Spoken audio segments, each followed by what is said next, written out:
47 minutos. Eso es cuánto tiempo Brandon Swanson habló con sus padres antes de desaparecer. Creo que me caí en un hoyo, dijo. Estoy en un campo. Sus padres lo escucharon caminar. Lo escucharon respirar. Lo escucharon describir lo que veía. Luego, a las 2:32 de la madrugada, ¡oh, mierda! Silencio absoluto. Nunca encontraron el hoyo. Nunca encontraron a Brandon. 17 años después, el campo donde dijo estar, no existe en el lugar correcto. 13 de mayo de 2008. Marshall, Minnesota. Brandon Victor Swanson tenía 19 años. Era el tipo de estudiante que cualquier padre querría tener, responsable, ambicioso, inteligente. Acababa de completar su primer año en Minnesota West Community and Technical College, donde estudiaba tecnología de turbinas eólicas. Era un campo prometedor. Brandon tenía planes grandes. En el otoño, se transferiría a Iowa Western College, a más de 400 kilómetros de casa. Sería su primera vez viviendo realmente solo, y estaba emocionado por la oportunidad. Esa noche de mayo era especial. Era el último día del semestre de primavera. Para Brandon y sus compañeros, significaba una cosa: era hora de celebrar. La primera fiesta fue en LYND, un pueblo pequeño a unos 11 kilómetros al suroeste de Marshall, donde vivían sus padres, Brian y Annette Swanson. Era una reunión tranquila en la casa de unos amigos. Brandon bebió un poco, pero no en exceso. Alrededor de las 10:30 de la noche, dejó esa fiesta y se dirigió a Canby, donde asistía a clases. Otra celebración, otra casa, más amigos. En Canby, Brandon tomó al menos un trago. Sus amigos más tarde le dirían a la policía que Brandon no parecía intoxicado cuando se fue, poco después de la medianoche. No había razón para preocuparse. Era solo Brandon, volviendo a casa después de celebrar el fin de un año exitoso. La ruta más directa desde Canby hasta Marshall era la carretera 68.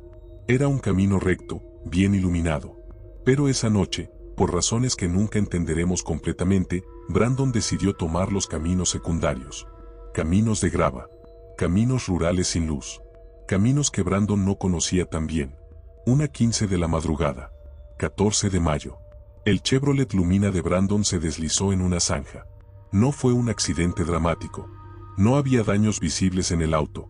Brandon no estaba herido. El problema era simple: el auto estaba exentered, atascado de tal manera que las ruedas no tenían tracción suficiente para salir. Brandon estaba atrapado en medio de la oscuridad rural de Minnesota, sin saber exactamente dónde estaba. Primero intentó llamar a sus amigos. Nadie contestó. A la 1:54 de la madrugada, Brandon llamó a sus padres. «Papá, entré en una zanja», explicó Brandon. Su voz sonaba tranquila, aunque un poco frustrada. «El auto está atascado. No estoy herido, pero necesito que vengan a recogerme». Brian Swanson preguntó dónde estaba. Brandon miró alrededor. En la oscuridad total, tratando de orientarse, creyó reconocer la zona. «Creo que estoy cerca de LYND», dijo. «Estoy en un camino de grava. Veo algunas luces a lo lejos». Brian y Annette no dudaron. Se subieron a su camioneta pick-up y se dirigieron hacia donde Brandon creía estar. Mantuvieron a su hijo en el teléfono. Brandon permaneció en su auto, intentando ayudarlos a localizarlo. «Voy a encender y apagar mis faros», dijo Brandon. «¿Puedes verlos?». Brian y Annette llegaron al área cerca de LYND donde Brandon había dicho estar. Encendieron y apagaron sus faros. Tocaron la bocina. Gritaron su nombre por la ventana. Nada. No veían luces intermitentes. No veían ningún auto. Del otro lado del teléfono, Brandon tampoco podía ver las luces de sus padres. «Estoy seguro de que estoy cerca de LYND», insistió Brandon, cada vez más confundido. «Puedo ver las luces del pueblo». Pero sus padres estaban en LYND. Y Brandon claramente no estaba allí. La frustración crecía en ambos lados. Brandon estaba convencido de que sabía dónde estaba. Sus padres estaban convencidos de que estaban en el lugar correcto. Pero ninguno podía ver al otro. Annette, exhausta y frustrada, colgó el teléfono en un momento de tensión. Inmediatamente llamó de vuelta y se disculpó. Era ya pasada las 2 de la madrugada. Todos estaban cansados. Todos estaban confundidos. Finalmente, Brandon tomó una decisión. «Mira, puedo ver luces. Voy a caminar hacia ellas. Creo que es LYND». Nos encontramos en el estacionamiento del bar local allí. Brandon dejó su auto. Dejó todo dentro, incluidas sus llaves. Y comenzó a caminar. Brian dejó a Annette en casa y volvió a salir, conduciendo hacia el bar en LYND donde habían acordado encontrarse. Durante todo el camino, padre e hijo permanecieron en el teléfono. Brandon describía lo que veía mientras caminaba. Pasó algunas cercas. Escuchó agua corriendo cerca, probablemente un río o arroyo. Caminó a través de campos abiertos. Estaba oscuro, hacía frío, alrededor de 4 grados Celsius. Pero Brandon parecía orientado, lúcido, determinado a encontrar su camino. Durante 47 minutos, Brandon Swanson caminó y habló con su padre. Hasta que llegó el minuto 48. 2:32 de la madrugada. Brandon estaba diciendo algo a su padre cuando, de repente, en medio de la frase, gritó 2 palabras. ¡Oh, mierda! Y luego, nada. La línea no se cortó inmediatamente. Brian todavía podía oír el teléfono abierto. Pero Brandon no decía nada. No había sonidos de lucha. No había gritos. No había nada excepto silencio. ¿Brandon? Brian llamó a su hijo. ¿Brandon? ¿Estás ahí? Silencio absoluto. ¿Brandon? Nada. Brian colgó e inmediatamente intentó llamar de vuelta. El teléfono sonaba, pero Brandon no contestaba. Llamó una y otra vez. Cada vez, el teléfono sonaba, lo que significaba que estaba encendido, pero nadie respondía. Brian condujo frenéticamente por el área alrededor de LYND, buscando cualquier señal de su hijo. Nada. Solo campos vacíos y carreteras oscuras. A las 6:30 de la mañana, Brian y Annette Swanson reportaron a su hijo como desaparecido. Cuando los Swanson llamaron a la policía de LYND esa mañana, esperaban acción inmediata. Su hijo había desaparecido mientras hablaba por teléfono con su padre. Claramente algo malo había sucedido. Pero la respuesta que recibieron fue impactante. No es inusual que un joven de su edad pase toda la noche fuera después del último día de clases, les dijeron los oficiales. Annette Swanson recuerda específicamente que uno de los oficiales dijo, es su derecho estar desaparecido. Su derecho. Como si Brandon hubiera elegido voluntariamente desaparecer en medio de una llamada con su padre, después de pedir ayuda. Los Swanson insistieron. Algo estaba mal. Brandon no era el tipo de persona que simplemente desaparecería. Estaba asustado, perdido, y había estado caminando en la oscuridad en una zona rural que no conocía bien. Finalmente, esa misma mañana, la policía de LYND comenzó una búsqueda preliminar en el pueblo y sus alrededores. No encontraron rastro de Brandon. Ni en el pueblo, ni en las afueras. Solicitaron asistencia de la oficina del sheriff del condado de Lyon, dirigida por Joel Dahl. El sheriff Dahl hizo algo inteligente. Solicitó los registros del teléfono celular de Brandon para determinar desde dónde había estado llamando. Y ahí fue cuando la investigación tomó un giro completamente inesperado. Los registros del teléfono celular revelaron algo que nadie esperaba. Brandon no había estado cerca de LYND en absoluto. Durante toda esa conversación de 47 minutos, mientras Brandon insistía en que podía ver las luces de LYND, mientras describía dónde creía estar, su teléfono había estado conectándose a torres celulares cerca de Porter y Taunton, 2 pueblos pequeños al noroeste de Marsall. Porter estaba a 40 kilómetros de LYND. 40 kilómetros en la dirección completamente opuesta. ¿Cómo es esto posible? Brandon había tomado caminos secundarios desde Canby hacia Marsall. De alguna manera, en lugar de dirigirse al sur hacia Marsall, había terminado conduciendo hacia el noroeste, hacia un área completamente diferente. Y luego, cuando salió del auto y comenzó a caminar, Brandon siguió convencido de que estaba cerca de LYND, un lugar que estaba a 40 kilómetros de distancia de su ubicación real. Con esta nueva información, los equipos de búsqueda se redirigieron. El 14 de mayo por la tarde, encontraron el Chevrolet Lumina de Brandon. El auto de Brandon estaba en una zanja en un camino de grava, a 1 kilómetro al norte de la carretera 68, en la línea entre los condados de Lincoln y Yellow Medicine. El vehículo estaba exactamente como Brandon lo había descrito, atascado, sin daños significativos, pero sin tracción suficiente para salir. Las llaves no estaban en el auto. No estaban en el suelo cerca del auto. No estaban en ninguna parte. Dentro del vehículo, encontraron algo notable, los anteojos de Brandon. Brandon era legalmente ciego de su ojo izquierdo debido a una lesión infantil. Tenía problemas de percepción de profundidad y siempre usaba anteojos para compensar. Por alguna razón, esa noche, dejó sus anteojos en el auto antes de comenzar a caminar en la oscuridad total. No había señales de lucha. No había señales de que otra persona hubiera estado allí. El auto simplemente estaba vacío, abandonado, con los anteojos de Brandon en el asiento. Pero lo más inquietante era la ubicación. Brandon había dicho que podía ver las luces de LYND. Desde donde su auto fue encontrado, no hay manera de ver LYND. Las luces que Brandon describió no podían ser de LYND porque LYND estaba a 40 kilómetros de distancia en una dirección completamente diferente. Entonces, ¿qué luces vio Brandon?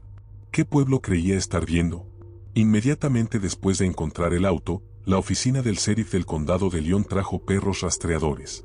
Los perros siguieron el rastro de Brandon desde el auto. El rastro los llevó a través de campos, por caminos de grava, exactamente en la dirección que Brandon había descrito mientras hablaba con su padre. Y entonces, los perros llegaron al río Yellow Medicine. El rastro terminaba en la orilla del río. Los investigadores inmediatamente asumieron que Brandon había caído al río y se había ahogado. Tenía sentido, Brandon había mencionado escuchar agua cerca. Había estado caminando en la oscuridad sin sus anteojos, lo que dificultaba su visión. Podría haber tropezado y caído al agua. Se desplegaron botes del Departamento de Recursos Naturales del Estado. Se instalaron con puertas en el río. En algunas áreas del condado de Lincoln, el agua había alcanzado 3 metros de profundidad la mañana de la desaparición, aunque había bajado desde entonces. El sheriff Bisecki caminó personalmente 3 kilómetros del Yellow Medicine River en esa área todos los días durante 30 días. No encontraron nada. Ni ropa. Ni teléfono. Ni cuerpo. Pero aquí está el problema. Si Brandon se hubiera ahogado en el río, su cuerpo eventualmente habría sido arrastrado corriente abajo. Los ríos no esconden cuerpos para siempre, especialmente no en las profundidades relativamente poco profundas del Yellow Medicine River. Y había otro problema con la teoría del ahogamiento. Después de que la llamada con su padre terminó abruptamente a las 2:32 de la madrugada, el teléfono celular de Brandon siguió funcionando. Durante días, los investigadores continuaron llamando al teléfono de Brandon. El teléfono sonaba. Iba al buzón de voz. Esto significaba que el teléfono estaba encendido y funcionando. No estaba destruido. No estaba sumergido en agua. Si hubiera estado en el río, todas las llamadas habrían ido directamente al buzón de voz sin sonar. Según los registros, el teléfono de Brandon permaneció encendido hasta el 16 de mayo, 2 días completos después de su desaparición. Entonces, ¿dónde estaba ese teléfono? ¿Y por qué Brandon nunca lo contestó? En las semanas siguientes, se realizaron búsquedas extensas. Voluntarios de la comunidad se unieron a equipos profesionales de búsqueda y rescate. Se utilizaron helicópteros. Se recorrieron los caminos a pie, a caballo, en vehículos todoterreno.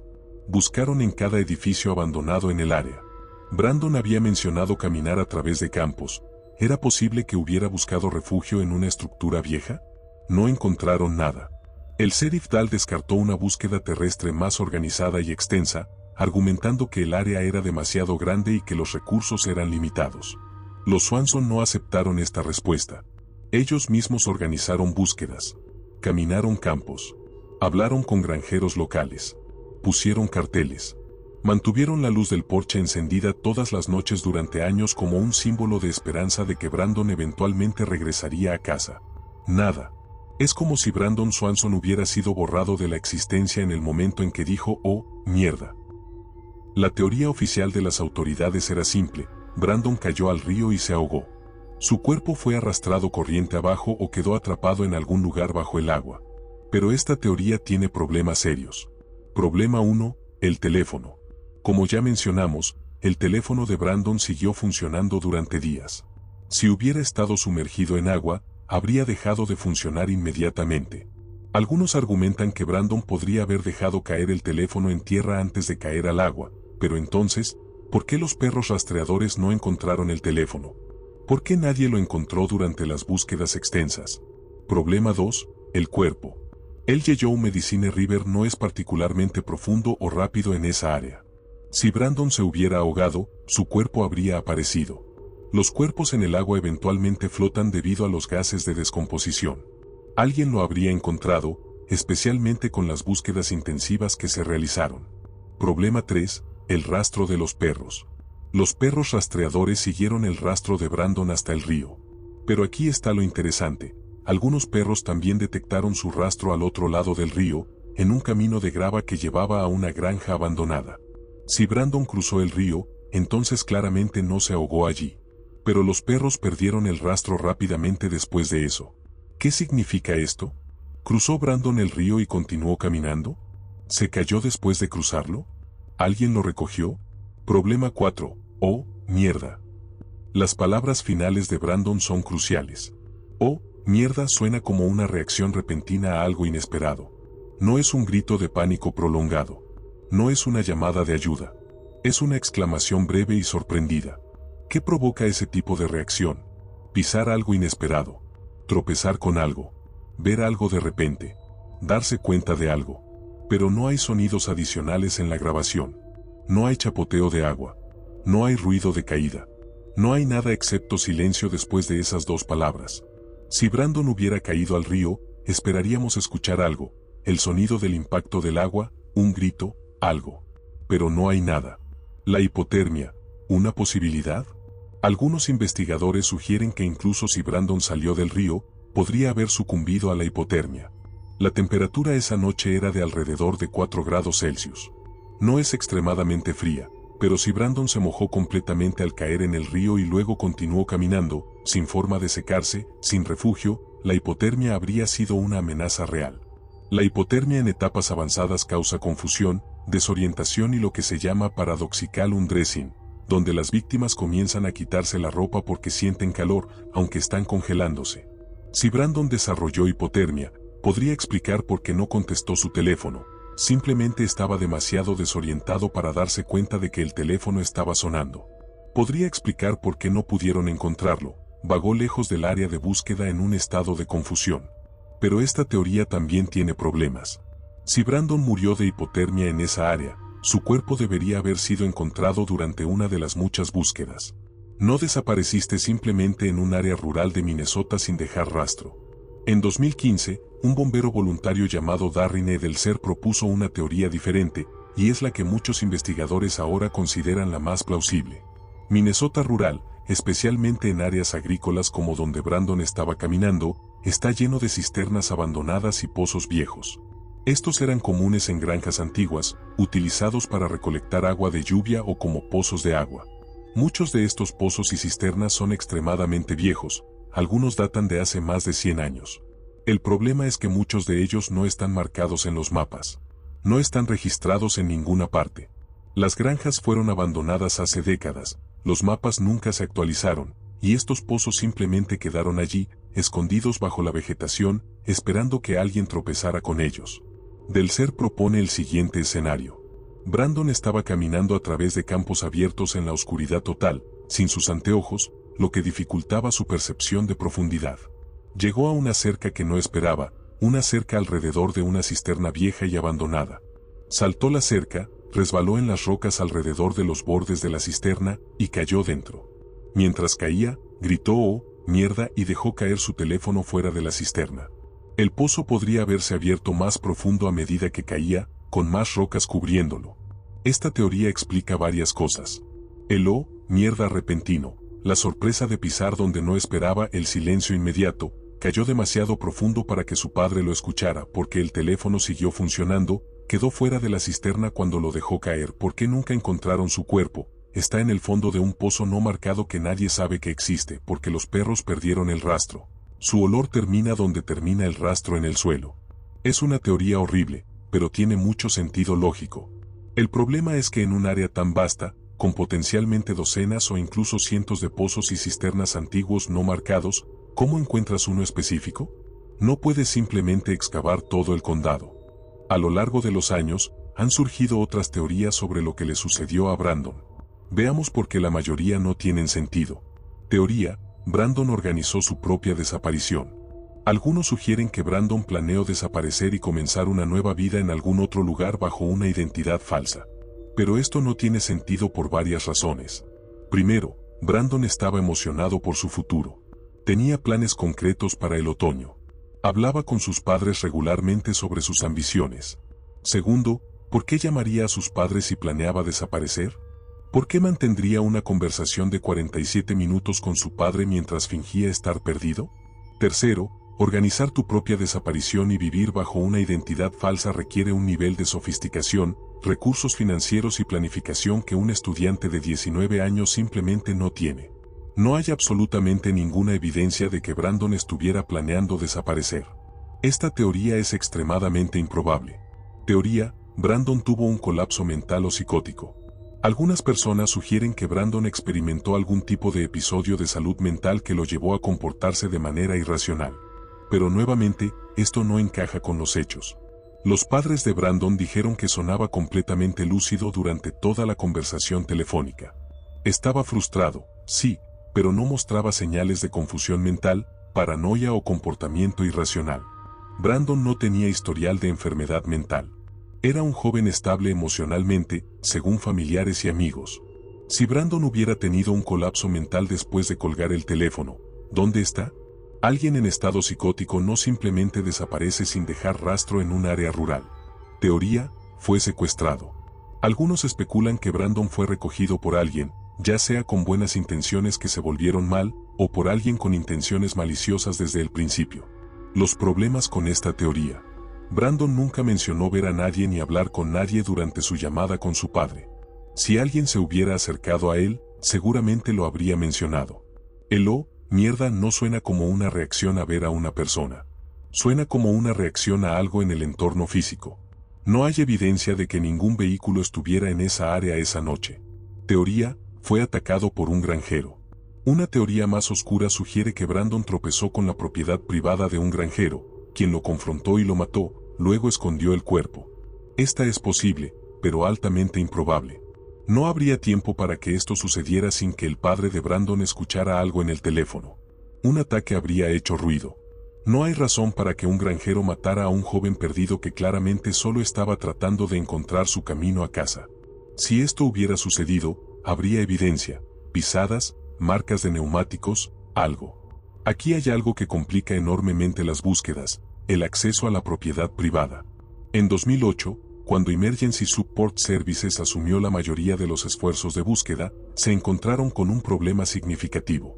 Muchos granjeros en el área, particularmente los ganaderos, se negaron a permitir que los perros de búsqueda entraran en sus propiedades. ¿Por qué?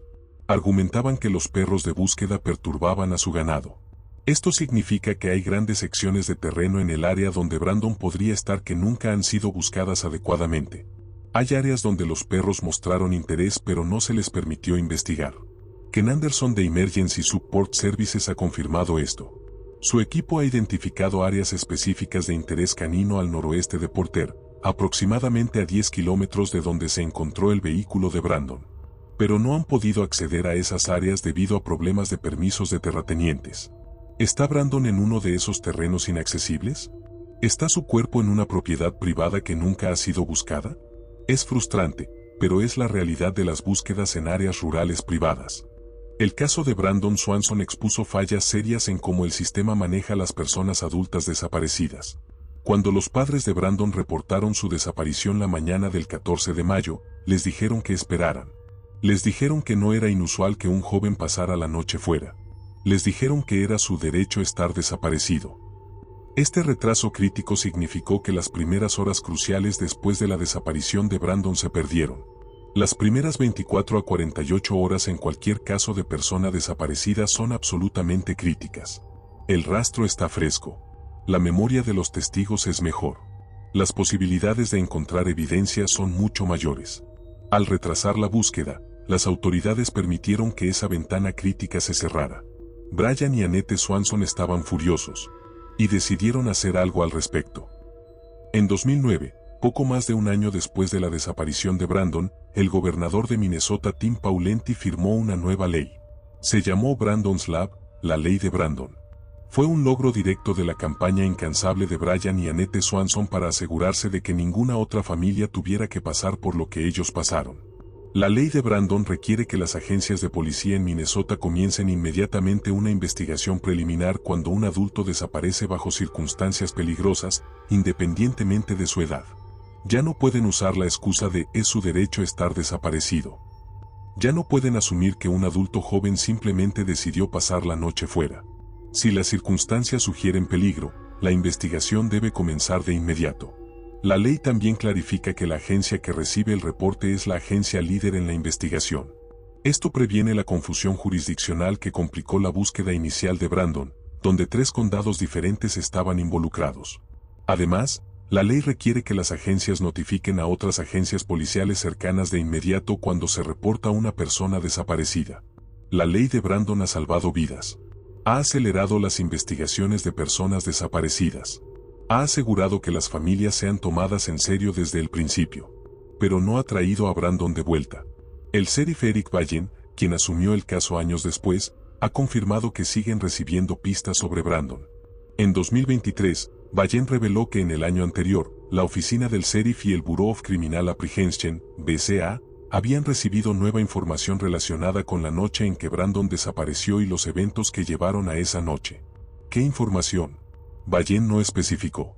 Muchas de las pistas son redundantes, información que ya han recibido de múltiples personas. Muchas pistas giran en torno a los eventos previos a la desaparición de Brandon, incluidas afirmaciones de que estuvo involucrado en una discusión la noche que desapareció. ¿Una discusión? ¿Con quién? ¿Sobre qué? Vallen se niega a indicar detalles específicos sobre esta supuesta discusión. En muchos casos, esta es información de tercera mano, alguien que conoce a alguien que escuchó algo. No es evidencia sólida.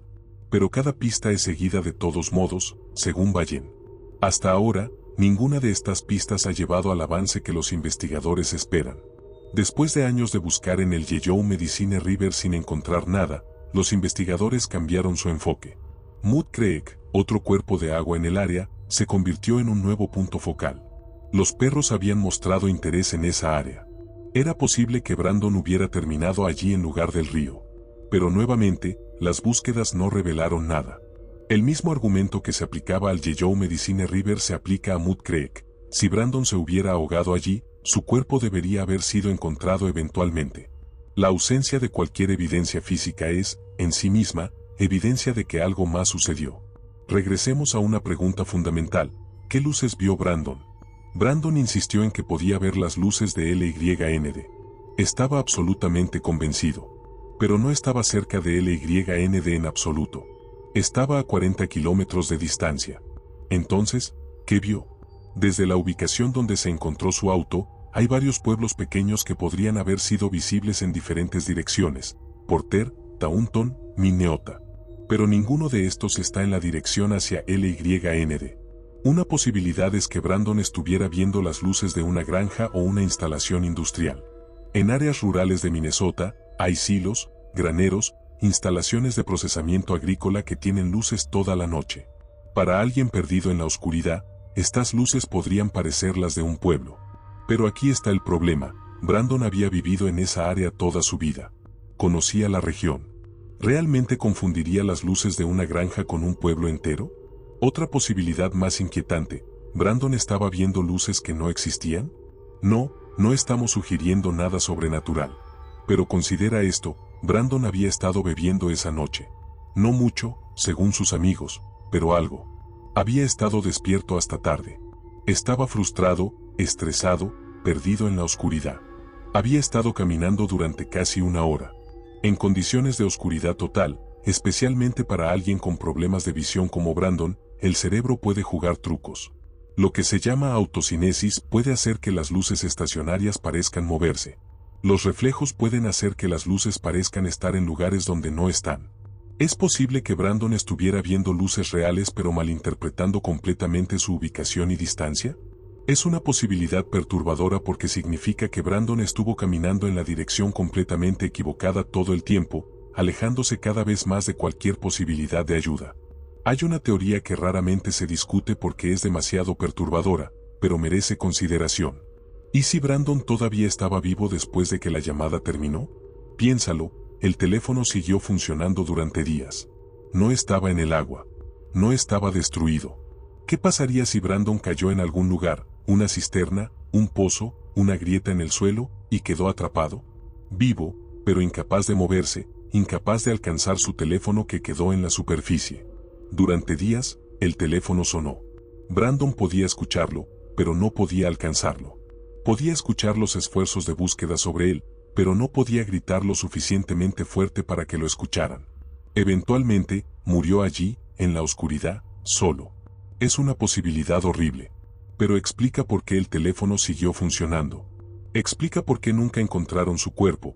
Está en un lugar que los buscadores simplemente no pensaron en mirar, un hoyo en el suelo cubierto por vegetación.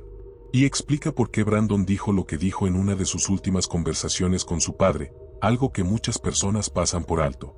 Brandon dijo, creo que me caí en un hoyo. No fue metafórico. No fue una forma de hablar. Fue literal. Brandon cayó en un hoyo. Y ese hoyo se convirtió en su tumba. 17 años después, hay preguntas que nadie puede responder. ¿Por qué Brandon tomó los caminos secundarios? Brandon conocía la ruta directa desde Canby hasta Marsal. Era la carretera 68, un camino recto y simple. ¿Por qué eligió tomar caminos de grava que no conocía tan bien? ¿Estaba tratando de tomar un atajo? ¿Se desvió accidentalmente? ¿Había alguna razón por la que evitó la carretera principal? ¿Por qué dejó sus anteojos en el auto? Brandon era legalmente ciego de un ojo y tenía problemas significativos de percepción de profundidad. Necesitaba sus anteojos para ver correctamente. Sin embargo, los dejó en el auto antes de comenzar a caminar en la oscuridad total a través de campos desconocidos. ¿Por qué? ¿Realmente cayó en el río? Si lo hizo, ¿dónde está su cuerpo? ¿Por qué su teléfono siguió funcionando? ¿Por qué los perros detectaron su rastro al otro lado del río? ¿Qué provocó el mierda? ¿Vio algo? ¿Pisó algo? ¿Se dio cuenta de algo? Fue una exclamación repentina seguida de silencio total. ¿Qué causa eso? ¿Dónde está el teléfono? El teléfono de Brandon siguió funcionando durante días después de su desaparición. Eso significa que no fue destruido. No estaba sumergido en agua. Entonces, ¿dónde está? ¿Por qué ninguna búsqueda lo encontró? ¿Hay alguien que sepa más de lo que ha dicho? Las pistas recientes sobre una supuesta discusión la noche que Brandon desapareció son intrigantes. ¿Hubo un conflicto con alguien? ¿Alguien sabe algo y no lo ha dicho? Para Brian y Annette Swanson, la vida se detuvo el 14 de mayo de 2008. Durante años, mantuvieron la luz del porche encendida todas las noches, esperando que Brandon encontrara su camino a casa. Organizaron búsquedas. Recorrieron campos. Hablaron con psíquicos, con cazadores, con cualquiera que pudiera ayudar. La hermana menor de Brandon, Jamine, creció con la ausencia de su hermano. Las celebraciones familiares siempre tienen un asiento vacío. Los cumpleaños de Brandon pasan sin él. No saber dónde está o qué le sucedió es la parte más difícil, ha dicho Annette. Si tuviéramos respuestas, si supiéramos, podríamos tener cierre. Pero no tenerlas significa que cada día vivimos con la esperanza de que tal vez hoy sea el día en que descubramos qué pasó. La familia Swanson ha inspirado a muchos con su fortaleza. La ley de Brandon es un testimonio de su determinación de crear algo positivo de su tragedia. Pero ninguna ley trae a Brandon de vuelta. En los años siguientes a la desaparición de Brandon, el caso ganó atención nacional. El Federal Bureau of Investigation, FBI, agregó a Brandon Swanson a su base de datos de personas desaparecidas. Su foto, junto con una progresión de edad que muestra cómo podría verse hoy, está disponible en el sitio web del FBI. Si Brandon estuviera vivo hoy, tendría 36 años. La progresión de edad muestra a un hombre con características maduras, pero todavía reconocible como el joven de 19 años que desapareció esa noche de mayo. El FBI solicita que cualquier persona con información sobre Brandon Swanson contacte a su oficina local del FBI o a la embajada o consulado estadounidense más cercano. También se pueden enviar pistas anónimas en línea a través del sitio web del FBI. Pero hasta ahora, a pesar de la atención nacional e internacional, ninguna pista ha llevado a un avance significativo. Aunque las búsquedas oficiales masivas terminaron hace años, los esfuerzos para encontrar a Brandon nunca se han detenido completamente. Emergency Support Services, liderado por Ken Anderson, ha continuado realizando búsquedas específicas cuando obtienen permisos. Su equipo utiliza perros de búsqueda profesionales con capacidades avanzadas. Estos no son perros de rastreo ordinarios, están entrenados específicamente para detectar restos humanos, incluso después de muchos años. Las áreas de interés identificadas por los perros están principalmente al noroeste de Porter, aproximadamente a 10 kilómetros de donde se encontró el vehículo de Brandon. Pero como mencionamos anteriormente, el acceso a muchas de estas áreas está bloqueado por propietarios privados que se niegan a otorgar permisos. Es frustrante para los buscadores y devastador para la familia Swanson. Hay áreas específicas donde los perros han mostrado interés intenso, áreas que podrían contener respuestas, pero no pueden ser buscadas. En años recientes, la tecnología ha avanzado significativamente. Los drones con cámaras térmicas pueden cubrir grandes áreas rápidamente. El radar de penetración terrestre puede detectar anomalías bajo la superficie. Los sistemas GPS y de mapeo son infinitamente más sofisticados que en 2008. Pero incluso con toda esta tecnología, encontrar a una persona en un área tan vasta es como buscar una aguja en un pajar. Y si Brandon está en un pozo o cisterna no marcado, enterrado bajo rocas o escombros, incluso la mejor tecnología podría no detectarlo. El caso de Brandon Swanson ha capturado la imaginación de investigadores aficionados en línea. En Reddit, en foros de personas desaparecidas, en grupos de Facebook, miles de personas han debatido las teorías sobre lo que le sucedió a Brandon. Algunos han realizado análisis detallados de los registros telefónicos, tratando de trazar exactamente dónde estaba Brandon basándose en qué torres celulares captaron sus llamadas. Otros han estudiado mapas topográficos del área, identificando cada pequeño cuerpo de agua, cada edificio abandonado, cada pozo o cisterna conocido.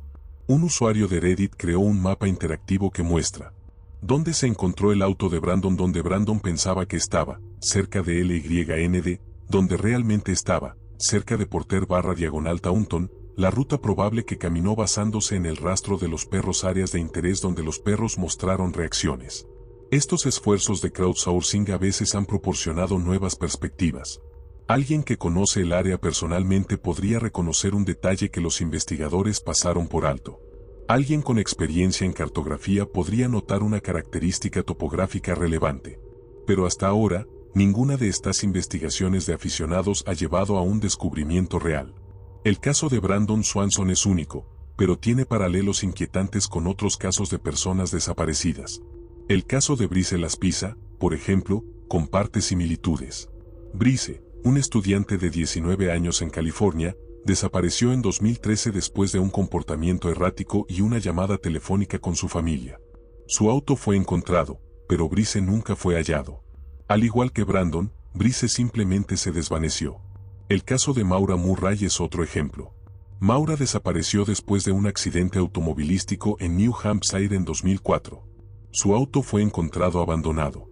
Ella nunca fue vista de nuevo. Al igual que Brandon, Maura desapareció en un área rural con poco tiempo entre el último avistamiento y la desaparición. Estos casos revelan una realidad incómoda. En áreas rurales, especialmente de noche, es sorprendentemente fácil para alguien desaparecer sin dejar rastro. No hay cámaras de seguridad. No hay testigos. No hay tráfico de vehículos. Es solo una persona, la oscuridad y miles de kilómetros cuadrados de terreno donde podría estar cualquier cosa. Los psicólogos que estudian a las familias de personas desaparecidas han identificado un fenómeno específico llamado pérdida ambigua o duelo ambiguo. A diferencia del duelo normal, donde hay un cierre definitivo y la oportunidad de pasar por las etapas reconocidas del duelo, la pérdida ambigua no tiene final. La persona no está confirmada como muerta, pero tampoco está viva de ninguna manera verificable. Existe en un limbo permanente. Para la familia Swanson, esto significa: no pueden organizar un funeral. No hay tumba que visitar. No hay cierre ritual.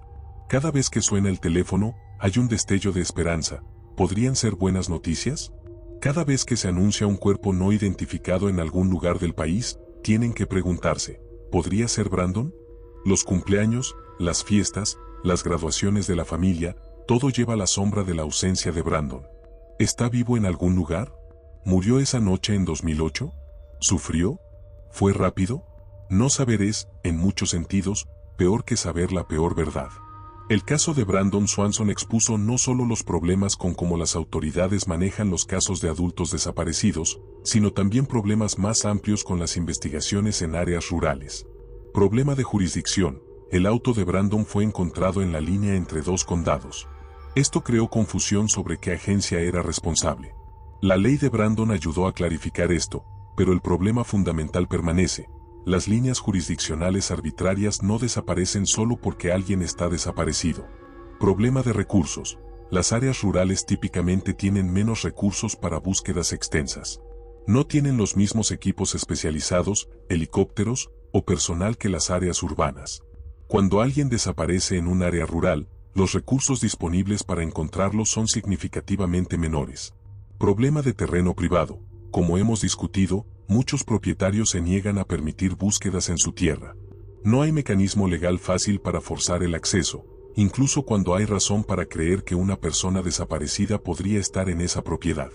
Problema de tecnología en 2008. En 2008, la tecnología celular no era tan avanzada como hoy. No había una manera fácil de rastrear un teléfono hasta una ubicación precisa.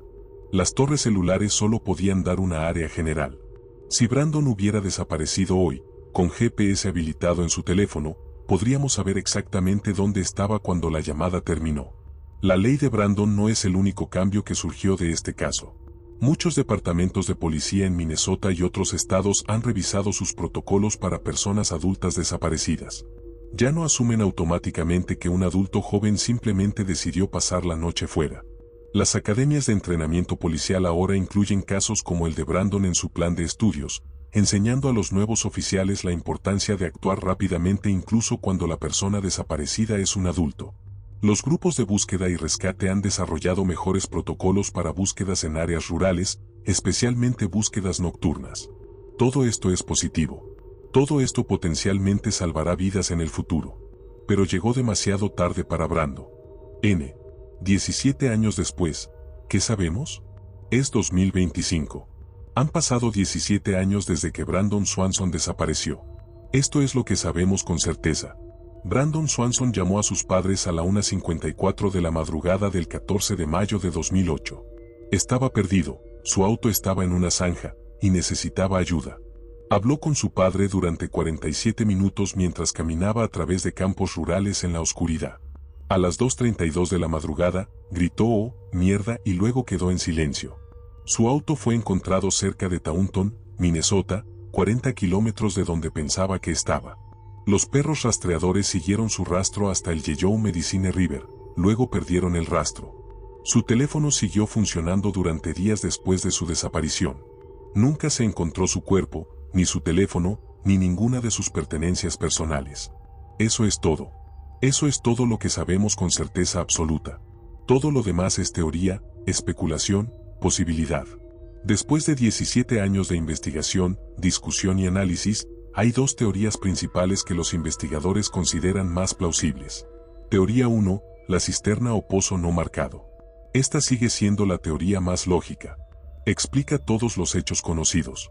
El mierda repentino, el silencio inmediato porque el teléfono siguió funcionando porque nunca se encontró el cuerpo porque los perros perdieron el rastro. En un área rural con potencialmente cientos de pozos y cisternas antiguas no marcadas, es completamente plausible que Brandon cayera en uno. Si el pozo es lo suficientemente profundo y está lo suficientemente oculto por vegetación y escombros, podría no ser encontrado durante décadas. El problema es que sin saber exactamente qué pozo o cisterna, no hay forma de confirmar esta teoría. No puedes simplemente excavar cada propiedad en un área de 100 kilómetros cuadrados. Teoría 2, el río con hipotermia. Aunque el cuerpo nunca fue encontrado, es posible que Brandon cayera al Yellow Medicine River, lograra salir, pero desarrollara hipotermia. En un estado de confusión por la hipotermia, podría haber vagado lejos del área de búsqueda y colapsado en algún lugar remoto. Si cayó en un área particularmente densa de vegetación, bajo árboles caídos o en un área pantanosa, su cuerpo podría no haber sido encontrado durante las búsquedas. El problema con esta teoría es el teléfono. Si Brandon estaba lo suficientemente coherente para mantener su teléfono después de salir del río, ¿por qué no lo usó para llamar de nuevo? ¿Por qué no contestó cuando sonó? Cada año, la oficina del sheriff recibe docenas de pistas sobre Brandon Swanson. Algunas son de personas que afirman haber visto a alguien que se parece a Brandon en otro estado. Estas generalmente no llevan a nada. Brandon sería muy reconocible con su progresión de edad, y no hay evidencia de que saliera de Minnesota. Otras pistas son de personas que afirman saber algo sobre lo que sucedió esa noche. Como mencionamos anteriormente, ha habido rumores recientes sobre una discusión en la que Brandon estuvo involucrado. Pero sin detalles específicos, es difícil saber qué hacer con esta información. Algunas pistas son de psíquicos que afirman poder ver dónde está Brandon. Aunque la familia Swanson ha trabajado con algunos psíquicos a lo largo de los años por desesperación, ninguna de estas pistas psíquicas ha llevado a un descubrimiento real. Y luego están las pistas de personas que afirman haber encontrado algo, una prenda de ropa, un objeto personal, que podría pertenecer a Brandon. Cada una de estas debe ser investigada, verificada, probada. Hasta ahora, ninguna ha sido confirmada como perteneciente a Brandon. El sheriff Ballena ha dicho que su oficina sigue cada pista, sin importar cuán improbable parezca. Porque nunca se sabe. Una sola pista, por improbable que parezca al principio, podría ser la que finalmente resuelva el caso. Si Brandon Swanson desapareciera hoy en lugar de en 2008, la investigación sería dramáticamente diferente.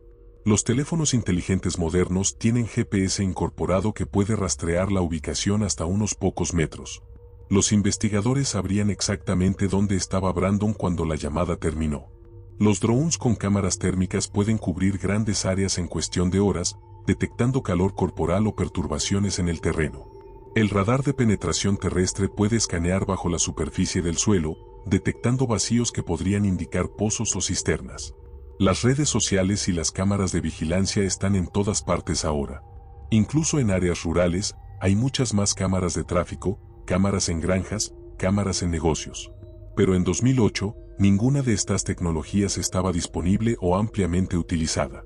Algunos investigadores han propuesto volver al área con tecnología moderna para realizar nuevas búsquedas. Los drones podrían mapear el terreno de manera mucho más efectiva. El radar de penetración terrestre podría identificar pozos o cisternas ocultos. El problema es el costo. Estas búsquedas ICTech son extremadamente costosas, y sin una razón específica para buscar en un área particular, es difícil justificar el gasto. Brian y Annette Swanson han hablado públicamente sobre su caso muchas veces a lo largo de los años. Hay algunas cosas que quieren que la gente entienda. Primero, Brandon no se escapó. No está viviendo en algún lugar bajo una nueva identidad. Era un joven responsable con planes para su futuro. No tenía razón para desaparecer voluntariamente. Segundo, Brandon no estaba intoxicado. Aunque había estado bebiendo en las fiestas esa noche, sus amigos confirmaron que no parecía borracho cuando se fue. Durante la llamada de 47 minutos con su padre, sonaba completamente lúcido, solo frustrado. Tercero, las autoridades podrían haber hecho más en las primeras horas críticas. Si hubieran comenzado la búsqueda inmediatamente en lugar de decirles a los Swanson que esperaran, las posibilidades de encontrar a Brandon habrían sido mucho mayores. Cuarto, todavía hay esperanza. Después de 17 años, es difícil mantener la esperanza, pero la familia Swanson se niega a rendirse. Creen que algún día, de alguna manera, descubrirán qué le sucedió a su hijo. Después de todo este tiempo, estas son las preguntas que nadie puede responder. ¿Dónde está Brandon Swanson? Esta es la pregunta fundamental. ¿Está en un pozo no marcado en algún lugar del condado de Lincoln? ¿Está en el Yellow Medicine River, atrapado bajo escombros? ¿Está en una propiedad privada que nunca ha sido buscada? ¿Está en algún lugar que nadie ha considerado? ¿Qué causó el mierda? ¿Vio algo? ¿Pisó algo? ¿Se dio cuenta de algo? ¿Fue una reacción al entorno físico o a algo más? ¿Por qué el teléfono siguió funcionando si Brandon murió esa noche? Si Brandon cayó en un pozo o en el río y murió, ¿cómo es que su teléfono siguió encendido y funcionando durante días? ¿Lo dejó caer antes de caer? ¿Estaba en un lugar separado de él? ¿Alguien sabe más de lo que ha dicho? Las pistas recientes sobre una supuesta discusión son intrigantes. ¿Hay alguien que sepa algo y no lo ha revelado? ¿Alguien que vio algo y tiene miedo de hablar? ¿Por qué Brandon tomó los caminos secundarios esa noche? Esta es una pregunta que parece menor pero podría ser crucial. Si Brandon hubiera tomado la carretera principal, probablemente habría llegado a casa sin incidentes. ¿Por qué eligió los caminos de grava? ¿Realmente pensaba que estaba cerca de LYND? ¿O, en algún momento durante esa caminata de 47 minutos, Brandon se dio cuenta de que estaba completamente perdido y mintió a su padre para no preocuparlo más? Aunque Brandon Swanson nunca fue encontrado, su legado continúa. La ley de Brandon ha cambiado fundamentalmente como Minnesota y otros estados manejan los casos de adultos desaparecidos. Miles de investigaciones se han iniciado más rápido debido a esta ley. Vidas han sido salvadas. El caso de Brandon es estudiado en las academias de policía como un ejemplo de la importancia de actuar rápidamente y de no hacer suposiciones sobre las personas desaparecidas. La historia de Brandon ha inspirado a investigadores aficionados en todo el mundo a prestar atención a los casos de personas desaparecidas. Muchas personas que nunca conocieron a Brandon han dedicado horas a investigar su caso, a buscar pistas, a mantener viva su historia. Y la familia Swanson ha utilizado su tragedia para ayudar a otras familias. Han hablado en eventos sobre personas desaparecidas. Han asesorado a otras familias que enfrentan circunstancias similares. Han luchado por cambios en el sistema. Todo esto es un legado poderoso. Pero no es lo que Brandon habría querido. Brandon quería estudiar turbinas eólicas. Quería construir una carrera en energía renovable. Quería vivir su vida. 47 minutos. Eso es cuánto tiempo Brandon Swanson habló con su padre antes de que el silencio lo consumiera. En esos 47 minutos, describió lo que veía. Explicó hacia dónde caminaba. Trató de encontrar su camino a casa. Pero en el minuto 48, algo sucedió. Algo que lo hizo gritar, ¡oh, mierda! Algo que lo silenció para siempre. 17 años después, todavía no sabemos qué. Creo que me caí en un hoyo, había dicho Brandon. Tal vez lo hizo. Tal vez ese hoyo se tragó a Brandon Swanson esa noche de mayo. Y tal vez, algún día, alguien encontrará ese hoyo. Hasta entonces, la familia Swanson espera. La luz del porche puede que ya no esté encendida todas las noches, pero la esperanza, por tenue que sea, todavía brilla. Brandon Swanson está en algún lugar. La pregunta es, ¿dónde?